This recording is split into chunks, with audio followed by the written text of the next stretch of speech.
Hello बच्चों, आज हमारा क्वेश्चन है in triangle one is twice the smallest and another is three time the smaller, find the angle. क्या कह रहे भाई, एक ट्रायंगल, आप जानते हो कि ट्रायंगल में कितना, ये हमारा एक ट्रायंगल होता है। ट्रायंगल के हमारे कितने एंगल्स होते हैं? 3 एंगल्स होते हैं। अब यहाँ कह रहा क्वेश्चन है one is the twice the smallest.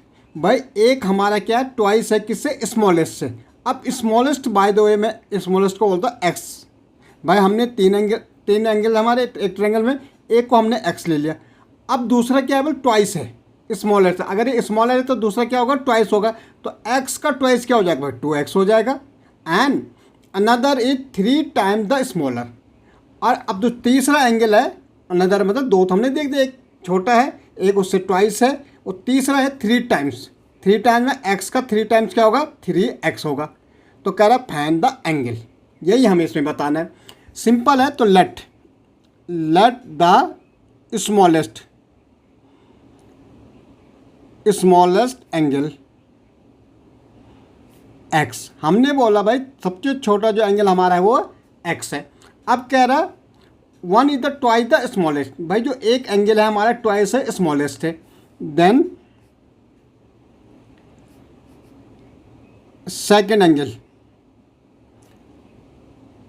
क्या है? ट्वाइस बोल रहा, छोटे से सबसे छोटा ये हमने एक्स लिया, इससे ट्वाइस मतलब 2x। और जो थर्ड एंगल होगा, अनदर एंगल होगा हमारा, थर्ड एंगल होगा, वो क्या होगा? थर्ड एंगल बोल रहा है कि 3x है। कितना है? 3 टाइम्स है। 3 टाइम्स बोले तो 3x। अब कह रहा फाइंड द एंगल।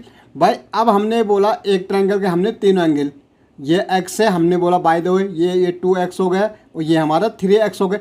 अब हमें निकालने भाई ईच एंगल कितने होंगे। तो एक ट्रायंगल का एक प्रॉपर्टी हमारे पास होती है कि sum of angle of the triangle is 180। तो हम कह सकते हैं सम, ये प्रॉपर्टी है, sum of the angles of triangle is 180। जो ट्रायंगल के एंगलों का सम होता है उनका सम कितना होता है? 180 होता है। पहला एंगल हमारा x ले रखा भाई, दूसरा 2x ले रखा, तीसरा 3x ले रखा, और इनका सम कितना है? 180 डिग्री है। ओके भाई, इनको ऐड कर दो, 3 और 2 5 1 6, ये हो जाएगा 6x इक्वल टू 180। भाई x के हमें वैल्यू निकालनी, तो 180 अपॉन डिवाइड में आ जाएगा 6, 6 3 जा 80, 6 3 जा 18 और ये 0, तो x इक्वल टू हमारा कितना आया? 30 आया। ये तो हमारा स्मॉलेस्ट एंगल आया। ओके, सेकेंड एंगल हमारा क्या था भाई? 2x ट्वाइस था, तो 2 इंटू 30 कर दो भाई, क्योंकि x हमारा कितना लगा? 30, तो क्या हो जाएगा? 60 हो जाएगा। तीसरा एंगल हमारा था 3x, 3 टाइम्स था, तो 3 इंटू 30, x हमारा 30 है, तो कितना हो जाएगा? 90। तो एक बार 30 है, सबसे छोटा तो 30 है, फिर 60 है, और फिर हमारा कितना है? 90 है। तो ये हमारे तीनों एंगल फाइंड आउट हो गए। ओके।